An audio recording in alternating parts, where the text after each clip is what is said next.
Hello everyone, कैसे हैं आप सब। एक बार पुनः से कोचिंग क्लासेस पर स्वागत है। उम्मीद करता हूं आप सब अच्छे होंगे। सुपर फास्ट रिवीजन में बच्चों आज सीखने वाले हैं कोलरास का नियम।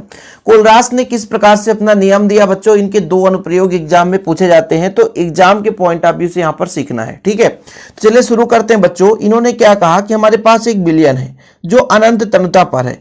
अब यहां पर आप लोगों को यही समझ में नहीं है कि अनंत तनुता है क्या। देखो बच्चों, जब विलायक में अल्प मात्रा में विलेय मिला रहता है तो वो बिलियन जो है तनु बिलियन कहलाता है। ठीक है, ये मान लीजिए आपका एक बिलियन है, इसमें दो चीज होगा, एक तो आपका विलेय होगा बच्चों और दूसरा होगा आपका विलायक। क्या होगी? विलायक। तो जब ये कम मात्रा में मिला रहता है, अत्यंत कम, तो ये कहलाता बच्चों तनु बिलियन। क्या कहलाता है? तनु बिलियन। लेकिन अनंत तनुता मतलब बहुत ही कम विलेय पदार्थ की मात्रा कर दी जाए, एकदम अल्प, जैसे पूरे एक गिलास पानी में एक दाना शक्कर का डाल दिए तो अनंत तनुता हो गया।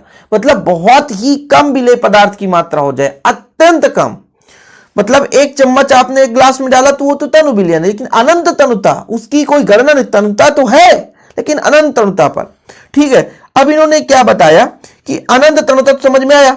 तो किसी बिलियन के नहीं, किसी विद्युत अपघट्ट की, जैसे मान लीजिए विद्युत अपघट्ट कोई पदार्थ HCl ही भरा हुआ है। ठीक है, अब ये विद्युत अपघट्ट है क्योंकि ये टूटता है H positive plus Cl negative में। तो इन्होंने ये बताया कि किसी भी विद्युत अपघट्ट की अनंत तनुता पर या तो तुल्यांकी चालकता की बात करें, अब इस पर सेपरेट वीडियो बना है, सर्च कर सकते हैं, या तो मोलर चालकता की बात करें। ठीक है, या तो तुल्यांकी चालकता या मोलर चालकता। इन्होंने ये बताया कि किसी भी विद्युत अपघट्ट की अनंत तनुता पर तुल्यांकी चालकता या मोलर चालकता, इस पर उपस्थित धन आयन और ऋण आयन के तुल्यांकीय मोलर चालकताओं के योग के बराबर होता है। अब ये चालकता क्या है बच्चों? जैसे आयन की गति की हो हम चालकता बोलते हैं। मतलब ये जैसे आयन हुई और यहां वहां जैसे धारा प्रवाहित होगा तो इधर उधर गति करेंगे तो उसकी चालकता कहलाती है। तो अनंत तनुता पर मतलब अत्यंत तनु है, अनंत तनुता पर या तो उसकी मोलर चालकता होगी या तो आप तुल्यांकी चालकता, जैसे मैं मोलर चालकता ही बोलता हूं अनंत तनुता पर। तो बोला गया अनंत तनुता पर मोलर चालकता, इस पर उपस्थित धन आयन की मैं मान के चलता हूं, यहां पर लैम्बडा से दर्शाता हूं। लैम्बडा अनंत तनुता पर मान लीजिए धन की बात करता हूं, प्लस लैम्बडा अनंत तनुता पर ऋण की बात करता हूं। अब इसमें मान लीजिए मैं कहता हूं x धन के कणों की संख्या है, y ऋण के कणों की संख्या है। तो ये हो गया अनंत तनुता पर जो मोलर चालकता है वो आपके बच्चों यहां पर धन आयन की मोलर चालकता और ऋण आयन की मोलर चालकताओं के योग के बराबर है। यानी किसी भी बिलियन की जो टोटल मोलर चालकता है उस पर उपस्थित जितने धन आयन होंगे और जितने ऋण आयन होंगे दोनों के मोलर चालकताओं के योग के बराबर है। ठीक है, जैसे यहां पर आप देख सकते हैं अनंत तनुता पर मोलर चालकता लैम्बडा से दर्शाते हैं बच्चों। किसे दर्शाते हैं? लैम्बडा से। ठीक है, अनंत तनुता पर मोलर चालकता, किसी भी विद्युत अपघट्ट की अनंत तनुता पर मोलर चालकता उस पर उपस्थित धन आयन और ऋण आयन की चालकताओं के योग के बराबर होता है। यही आपका कोलरास का नियम है। किसी भी विद्युत अपघट्ट की अनंत तनुता पर मोलर चालकता उस पर उपस्थित धन आयन और ऋण आयन की मोलर चालकताओं के योग के बराबर है। जहां पर बच्चों ये जो V पॉजिटिव और V निगेटिव दिख रहा है ना, ये आपको दिख रहा है V जैसे, या एक्स वाई यहां पर कर सकते हो, या इसे म्यू जो भी पढ़ना है भी लिख सकते हो, एक्स वाई कुछ भी, बस इतना बता देना कि जो भी पॉजिटिव है ना वो धन आयन की संख्या है ना, धन आयन की इकाई मतलब संख्या है। ठीक है, और जो भी निगेटिव है वो ऋण आयन की संख्या है। और यहाँ लैम्बडा, ये लैम्बडा है, लैम्बडा और ये लैम्बडा है। ठीक है, ये लैम्बडा प्लस जो है वो आपका बच्चों धन आयन की चालकता है और लैम्बडा निगेटिव है ऋण आयन की चालकता अनंत तनुता पर, और लैम्बडा जो है वो विद्युत अपघट्ट की चालकता है। ये चीज बताया गया है। ठीक है, कोलरास का नियम समझ में आया। अब इसके दो अनुप्रयोग आपको लिखना बच्चों, दो अनुप्रयोग। जैसे पहला है आपका कि किसी दुर्बल विद्युत अपघट्ट की अनंत तनुता पर तुल्यांकी चालकता निकालनी है। तो प्रबल विद्युत अपघट्ट के यदि हमको तुल्यांकी चालकता पता है, ठीक है, तो हम किसी भी दुर्बल विद्युत अपघट्ट की तुल्यांकी चालकता इसके माध्यम से निकाल सकते हैं, पहला कंडीशन। दूसरा वियोजन की मात्रा किसी भी मान लीजिए आप पदार्थ का निकालना चाहते हैं तो पहले आप किसी सांद्रता पर तुल्यांकी चालकता उसका निकालो और अनंत तनुता पर तुल्यांकी चालकता, इन दोनों का अनुपात निकालोगे तो वियोजन की मात्रा आ जाती है।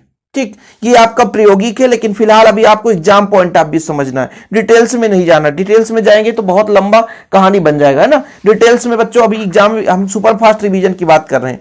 तो जैसे मान लीजिए किसी भी हमें दुर्बल विद्युत अपघट्ट की चालकता निकालनी है। जैसे हम मान के चलते हैं कि अनंत तनुता पर मोलर चालकता किसका, एक दुर्बल विद्युत अपघट्ट की बात की जा रही है, CH3COOH।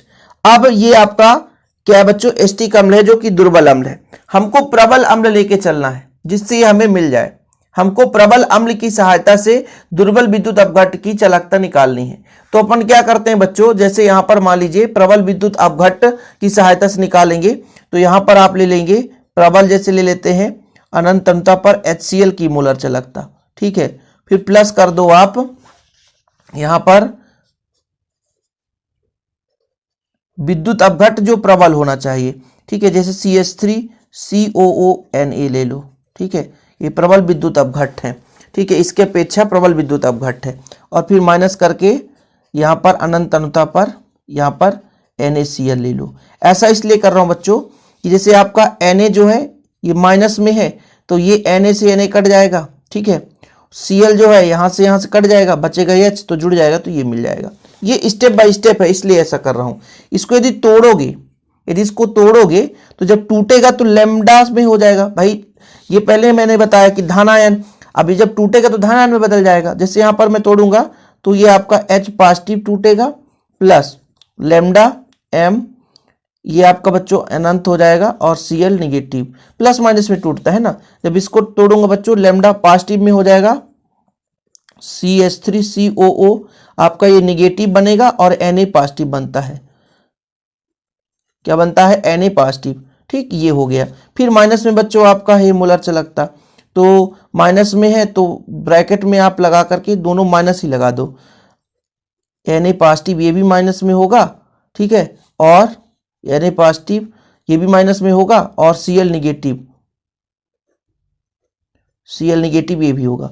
तो आपका कुछ कट रहा है, इससे कट रहा है बच्चों, और Na से Na कट रहा है, बचा इतना केवल।